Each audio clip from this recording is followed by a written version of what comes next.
Hey guys, what's up? I am back for my recap and review for Love and Marriage Huntsville, Season 4, Episode 14, Old Atlanta, New Tricks. So, of course, as always, I am Janice or Barb. Just do not call me Janice or Barbara, and we will be okay. Let's get into the review, shall we? Okay, so this episode begins with Martell, and he is getting geared up for his wine event launch, blah, blah, blah, still in Atlanta. He looks a damn fool with this white snow fox draped across his shoulder. And anyway, whatever. So we quickly see just how much of a backbone Melody was for him, as if we didn't already know that. You know, we know that by now, but this was another glaring error, a glaring example of that, you know, because he has no speech prepared. So he just gets up there winging it, sounding like a damn fool, looking like an idiot, and the production is so petty. Of course, they give us flashbacks of Melody Holt, and him standing over there on the sidelines. Yeah, we know that she was the brands, the voice, the this, the that of y'all's brand at the time. And you haven't found your footing with that still, whatever. So he calls the guys up there and says some BS and kind of just doesn't really focus on, you know, telling everybody, hey, you know, this was created in, you know, memory of my grandmother, you know, it was named after her, just making it about like her, because I thought, you know, it was made in her memory, right? You know, whatever. No. He calls the guys up there, and I immediately see this for what it is. This is him basically like, this is a front for him to gain back his power over his image, his public image. You know, he calls all these guys up there, and at first I was like, okay, maybe it was just, you know, because those are people he's close with, so it was there for support, to make him kind of just take off the jitters. But I was like, no, I feel like this is just him. He used this as a tactic to build back up his image. That's point blank. That's just what I feel. So after he gives his little BS speech, he goes outside, and him and his uncle step outside. His uncle being his grandmother's son, his mom's brother, Uncle Sam. Uncle Sam was pissed, rightfully so, for pretty much the reasons I just said. He's like, you know, what was up with that? Like, that's my mom. Like, what the hell? Martell, in true Martell fashion, goes, hey, don't do that on national television. Don't ever do that. And I felt like he was almost kind of like trying to like muscle up, or like try to like, I don't know, like smell himself. And I'm just like, okay, like you're doing way too much. And Uncle Sam was definitely probably, I believe, trying to keep his bearings with him, because I saw all the old man strength in him. And I say that like, no, I'm not being ageist or anything like that, but I don't know if that's a military thing or whatever, but it's just like, you know, with age, you know, like he looked like he could do some damage. That's just what I picked up from him. And he was already pissed, so I'm like, Martell, you might not want to piss him off anymore. So he storms off and eventually actually leaves with his wife. And Chris Fletcher takes it upon himself to... Anyway, sorry, I had a notification, y'all. Chris Fletcher takes it upon himself to let the guys know that what went down. And I'm just like, okay, clearly he don't really mess with Martell too much anymore, but whatever. And that was pretty much it from that. We didn't really see too much about the event. And so the next day, Martell, of course, is feeling good because, again, this is all about his self-image, of course.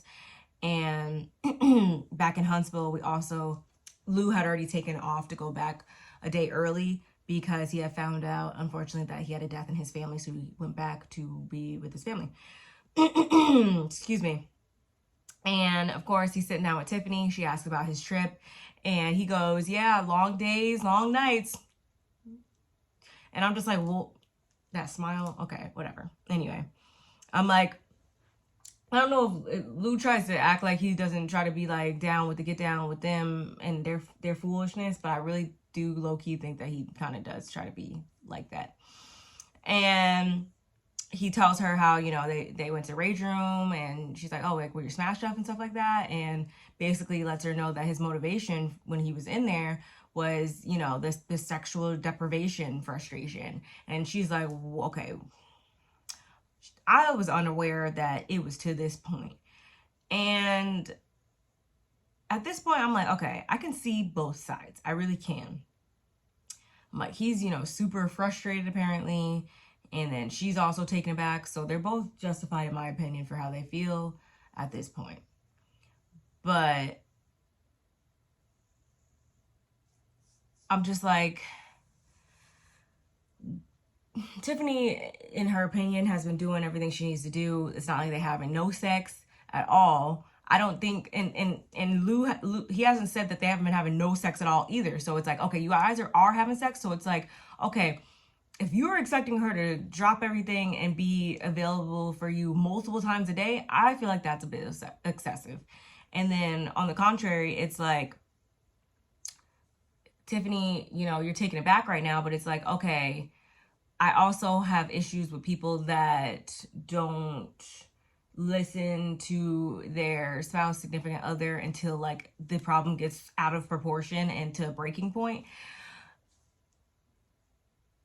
But I also say that I kind of see it more in Tiffany's favor though at the same time, because I'm like, okay, Lou, are you doing everything you should be doing, quote unquote, as a husband to even put her in a space to be able to do that? Or, you know, is there more you could take off of her plate? Or are you being as vocal as you can be about your exact needs and specifically what you need?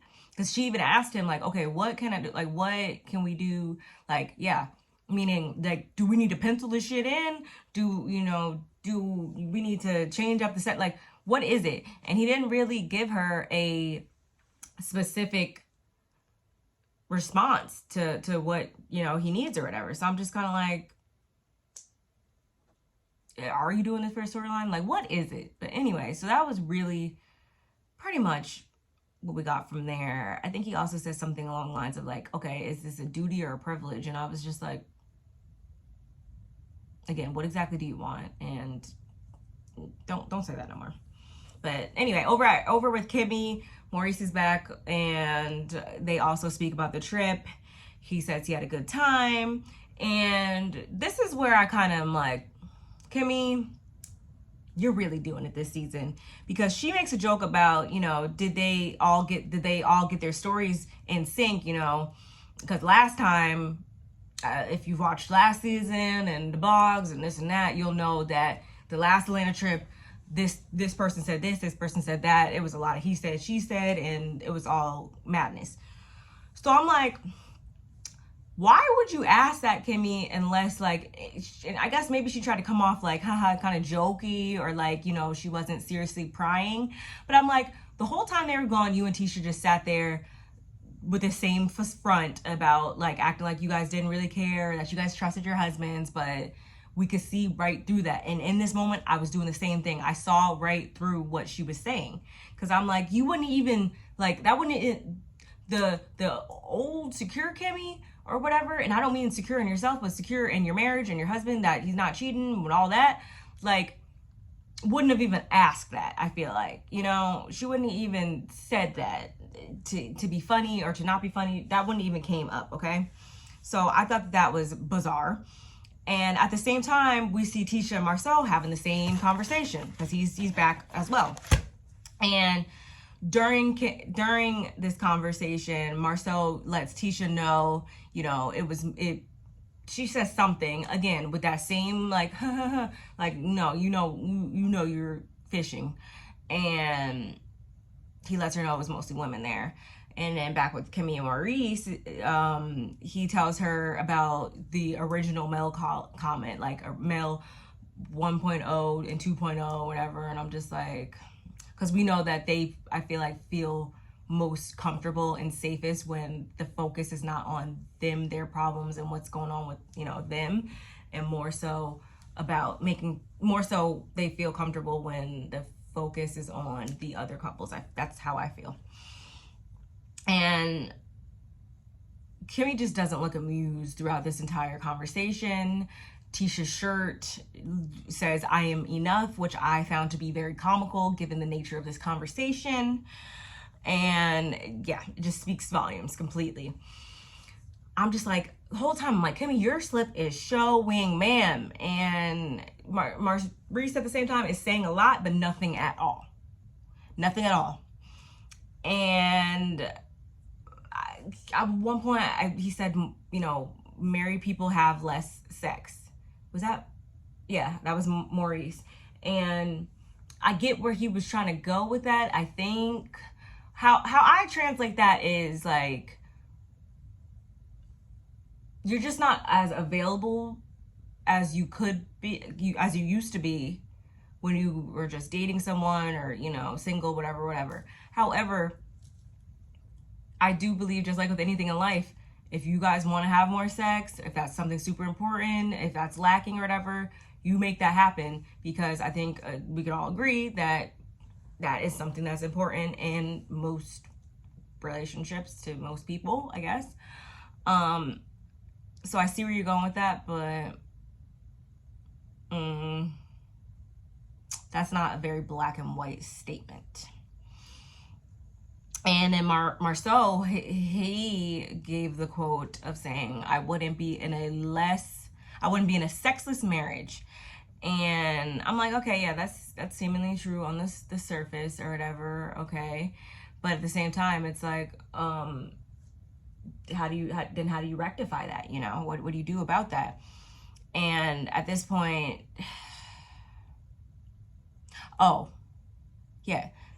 he also says, if sex is important to you and it's not important to me, I shouldn't care if you outsource it. And I'm like, now that, I like that. And Tisha, you really need to absorb that and remember that. And I feel like you should apply that not only to sex in y'all's marriage, but every other thing in y'all's marriage as well. Meaning, if he can't be available to you in the ways that you are requesting of him, then you should be able to outsource those things as well, right? But that's a conversation that they probably wouldn't want to have, right? They being Marceau, the Scotts, whoever.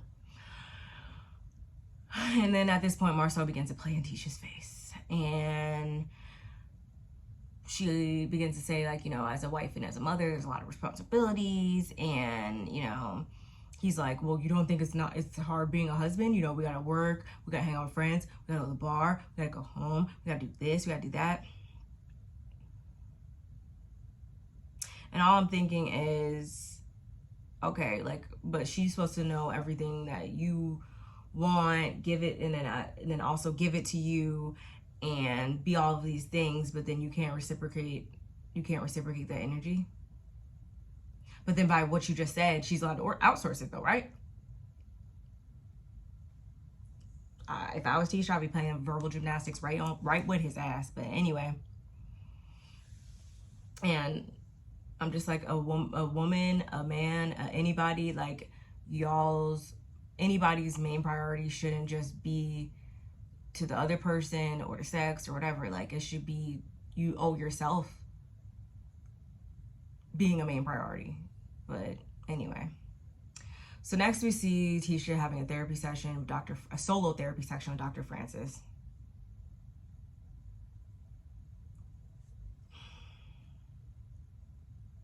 And of course, during this session, she tries to relay, all the sweet stuff, and that they've been progressing in their marriage and blah blah blah.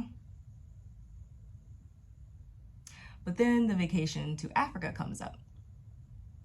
And Dr. Francis is like, oh, like, you were cool with that or whatever. She's like, not at first, but, then I was after the fact.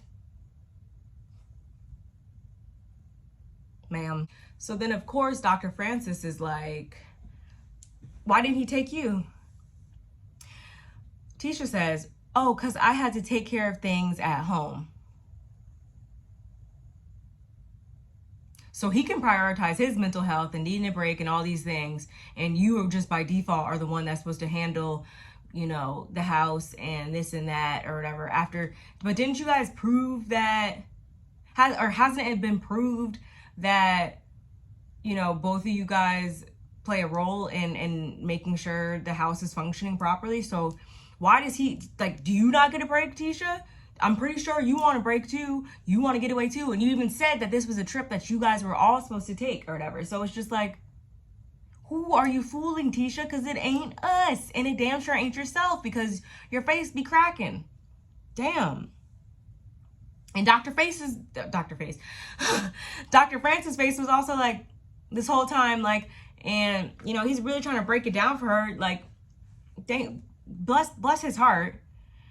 And I'm like, and also I'm like, any other time, any other season, Wanda could watch your kids. So what was the difference? Even if it was just y'all two, even if it wasn't the whole family, have Wanda watch your kids, drop the dog off at a boarding place like anybody else does, and get your ass on that plane and go with him. What was the issue with that? Because it was just so necessary for him to go. Anyway, end of rant. And Dr. Francis says something that I really liked.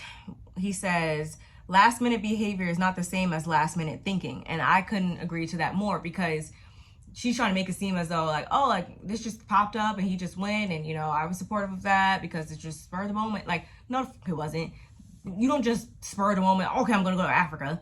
That's not a spur of the moment trip. That's not like, yeah, going to Atlanta. Like, so are you even buying that? Do you even hear the things that are coming out of your mouth, Tisha? Anyway. And I'm like, she needs to be less dependable. And he's already solidified how he's going to be, what he's going to do in their marriage. So she needs to follow suit. Like I said before, he said, oh, you know, you can outsource sex if it ain't popping off how you need it to in your marriage. I'm assuming you can outsource other things too. Then take lead. He said it, so do. If he's going to do how he pleases and you're just supposed to fill in the pieces around, take back your power, Tisha. Take it back. Anyway. And yeah, she needs to realize also she cannot change him. She can only change how she deals with him, or how she reacts to him, etc. Anyway. Then the topic of confrontation comes up, and she's, you know, oh, I don't like confrontation. No, I'm like, you don't like confrontation when it comes to your husband, but you don't mind confrontation when it comes to Mel, Kimmy, Kiki, whoever. You don't mind it then, but whatever. Dr. Francis winds up extending an invitation to a couples retreat to Tisha. She says she's going to get Marcel on board, and then I guess everybody's going to go. So we'll see about that. Anyway, then we get more BSing with Martell and his mom. She's bigging his head up with the hot air, as she usually does, superficial bullshit. And she proceeds to inflate his head with nothing of value, because she heard about what happened at the event. And she basically tries to make it seem as though her brother was just so moved and like he almost like he caught the Holy Ghost or something, because he saw, you know, this is something for his mom, you know, like feels about his mom or whatever. Basically, like, he was just moved to bits, and that was just his reaction based off of just being so just overtaken by deep emotions. And I'm like, no, he was pissed the fuck off because he saw what your son was really doing. He saw your son's true intentions, and you know damn well that what your son is capable of. You just neglect to ever call him out on his bullshit. That's what happened. But anyway, but no one wants to have that conversation though, right? Okay. And Martell also says, like, yeah, you know, I'm going to have like a more intimate family event to introduce the wine to everybody here back in Huntsville. And I'm just like, so either that's you not admitting that you fucked up, or you trying to save face or whatever. So that only further solidifies what I said before when I said it was all, you know, just for personal gain and initially, because now you're doing it the quote unquote right way back in Huntsville. Anyway, he also says, you know, I'm not a speaker, and I'm like, but you're on national television, whatever. Anyway, I get it. You know, public speaking, all right, I might give you like this much for that, like that much, but I still call bullshit on the whole thing. She even says, you know, like, oh yeah, you know, you got a good heart, life goes on, you gotta live, and you know, in her usual bigging his head up ass way. And I'm just like, this is why he is fucked up. This is why. Shit like that got people in your lives, and I hope his God rest her soul. I don't talk about nobody's grandmother, because you know how, if you know me, you know how I feel about Minnie, and we don't do that over here. But I hope his grandmother wasn't a part of molding his head to thinking that his behavior, this type of behavior is okay, because we damn sure see that his mom doesn't set him straight like how he should be set straight. But anyway, final scene we get is with Mel and Kimmy. They're out having, you know, some lunch or whatever. I really do like Kimmy with red hair. I will say that. Like, I've seen that. I think she had red hair in the last reunion, and I love it. I love it. But she rolls right into talking about the Atlanta trip. She tells Mel how Martell launched his wine and everything.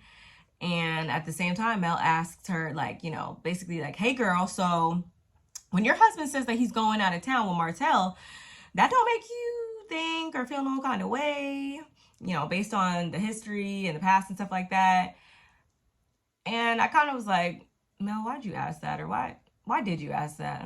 Okay, anyway. But I also was like, to Kimmy,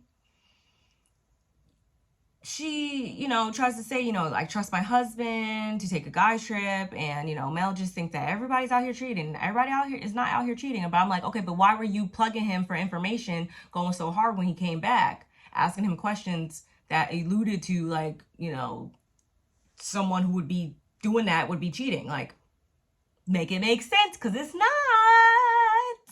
But anyway,